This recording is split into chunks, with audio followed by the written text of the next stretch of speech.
cinta yang tulus, abadi, dan penuh dengan keberkahan.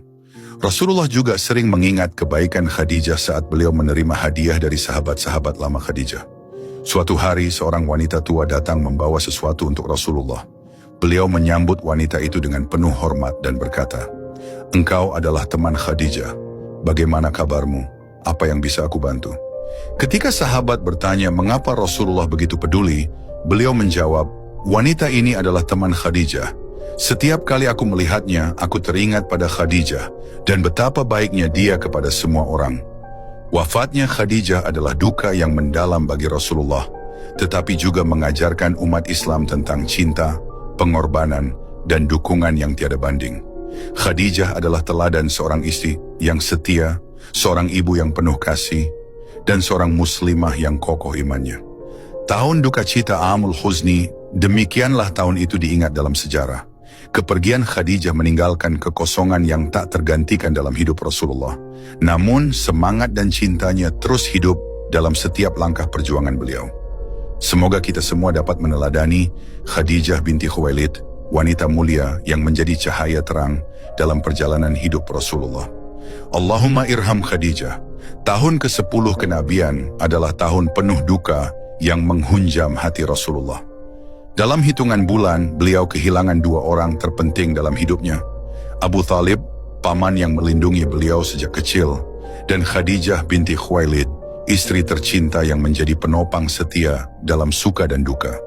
Setelah kepergian Abu Thalib, perlindungan fisik dan sosial Rasulullah di Makkah melemah. Sementara itu, wafatnya Khadijah membuat hati beliau merasa sangat kesepian. Dua peristiwa ini mengguncang jiwa Rasulullah, membuat tahun itu dikenang sebagai Amul Huzni atau tahun duka cita. Setelah Khadijah wafat, Rasulullah mengalami kesepian yang mendalam. Para sahabat menyarankan beliau untuk menikah kembali agar ada seseorang yang dapat mendampingi dan membantu beliau dalam urusan rumah tangga. Akhirnya Rasulullah menikahi Saudah binti Zam'ah, seorang wanita mulia yang sudah lama memeluk Islam. Saudah adalah wanita yang penyabar dan penuh kasih. Ia pernah kehilangan suaminya, Sakran bin Amr, yang wafat setelah hijrah ke Habasyah. Saat Rasulullah menikahinya, Saudah berusia 50 tahun. Pernikahan ini bukan didasarkan pada nafsu, melainkan atas dasar kasih sayang dan penghormatan. Saudah menjadi pendamping setia Rasulullah, membantu meringankan beban beliau, dan memberikan ketenangan di tengah badai perjuangan. Meskipun sederhana, Saudah dikenal sebagai wanita yang bijaksana, yang selalu menyemangati Rasulullah dalam dakwahnya.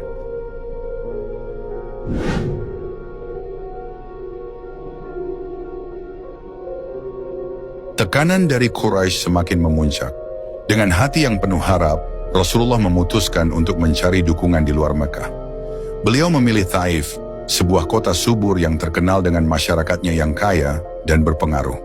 Dalam perjalanan itu, Rasulullah hanya ditemani oleh Zaid bin Haritsah. Mereka melintasi padang pasir yang terik, berjalan berhari-hari dengan bekal seadanya. Di sepanjang perjalanan, Rasulullah singgah di beberapa perkampungan, menyampaikan risalah Islam kepada penduduknya. Namun sambutan yang diterima hanya dingin dan penolakan. "Apa yang engkau cari, wahai Muhammad?" tanya seorang kepala suku di salah satu perkampungan. "Apakah engkau ingin kami meninggalkan tradisi nenek moyang kami hanya untuk mengikuti ucapanmu?" Rasulullah menjawab dengan lembut, "Aku hanya ingin kalian mengenal Allah yang Esa, meninggalkan sesembahan palsu, dan mengikuti jalan yang lurus." Namun jawaban itu tidak meluluhkan hati mereka. Rasulullah melanjutkan perjalanan menuju Taif dengan harapan yang masih tersisa. Setibanya di Taif, Rasulullah segera menemui para pemimpin kota. Beliau berharap mereka akan memberikan dukungan, atau setidaknya mendengar dengan hati terbuka. Rasulullah bertemu dengan 3 tokoh utama Taif, saudara-saudara dari keluarga Abdi Yalail. Dengan penuh keyakinan, Rasulullah menyampaikan risalah Islam kepada mereka. "Aku datang membawa pesan dari Allah, Tuhan yang Esa. Aku menyeru kalian untuk meninggalkan penyembahan berhala dan beriman kepadanya." Namun tanggapan yang diterima sangat menyakitkan. "Apakah Allah tidak menemukan orang lain selain engkau untuk diutus sebagai nabi?" ujar salah seorang dari mereka sambil mengejek. Yang lain menambahkan dengan nada sinis, "Kalau benar engkau seorang nabi, maka lebih baik aku tidak berbicara denganmu. Jika engkau berdusta, maka berbicara denganmu hanya akan menodai kehormatanku. Rasulullah mencoba bersabar, menahan sakit di hatinya. Aku hanya ingin menyampaikan kebenaran. Aku tidak meminta apapun dari kalian, ucapnya dengan nada rendah hati. Namun mereka tetap menolak dan memerintahkannya untuk pergi. Selama 10 hari di Taif, Rasulullah terus berusaha menemui orang-orang yang berpengaruh. Tetapi setiap langkahnya diiringi hinaan dan cemoohan. Bahkan mereka memprovokasi penduduk awam dan anak-anak untuk menyerang Rasulullah. Saat Rasulullah berjalan di jalan utama kota, tiba-tiba segerombolan orang menghadangnya. Anak-anak melempari beliau dengan batu, sedangkan orang dewasa mencaci maki tanpa belas kasihan. Zaid bin Haritsah berusaha melindungi Rasulullah, berdiri di depan beliau dan menangkis lemparan batu dengan tubuhnya. Namun serangan itu terlalu deras, darah mengalir dari tubuh Rasulullah. Beliau tertatih-tatih, langkahnya melambat, tetapi tetap maju.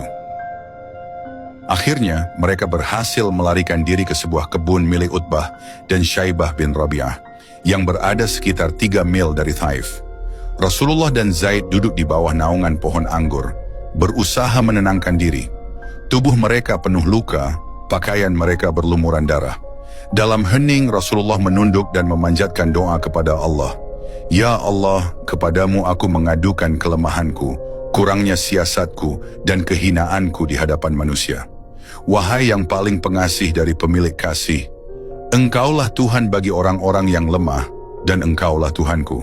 Kepada siapa Engkau menyerahkan aku? Kepada orang jauh yang memandangku dengan muka masam, atau kepada musuh yang menguasai urusanku? Asalkan Engkau tidak murka kepadaku, maka aku tidak peduli. Namun ampunanmu lebih luas untukku. Aku berlindung kepada cahaya wajahmu, yang karenanya kegelapan menjadi terang, dan urusan dunia dan akhirat menjadi baik, agar engkau tidak menurunkan kemarahanmu kepadaku, atau murka kepadaku. Engkaulah yang berhak menegurku hingga engkau rela. Tidak ada daya dan kekuatan selain denganmu. Zaid yang berada di dekatnya ikut terisak mendengar doa itu.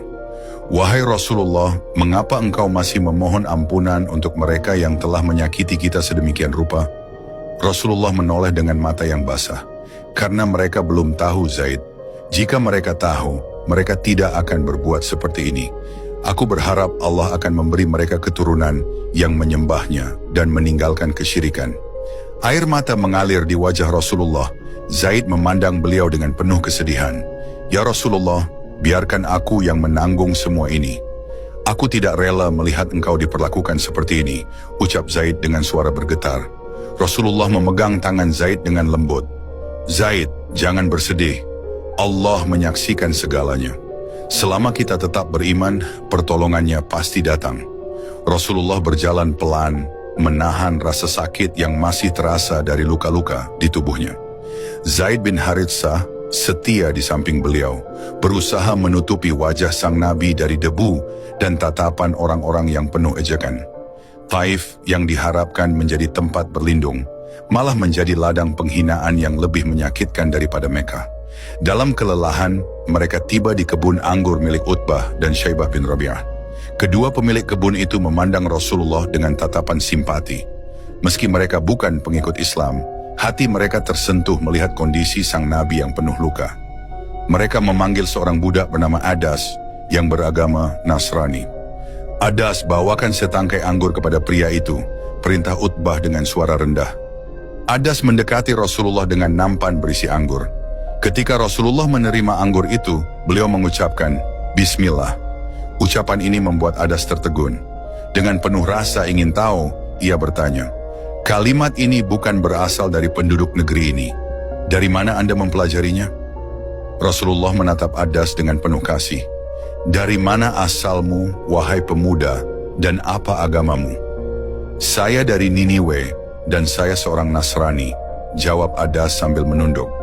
Rasulullah tersenyum hangat. Niniwe, negeri Nabi Yunus bin Matta. Dia adalah saudaraku. Yunus adalah seorang nabi, dan aku juga seorang nabi. Mata Adas membesar, hatinya bergetar mendengar kata-kata Rasulullah. Bagaimana Anda bisa tahu tentang Yunus? Tidak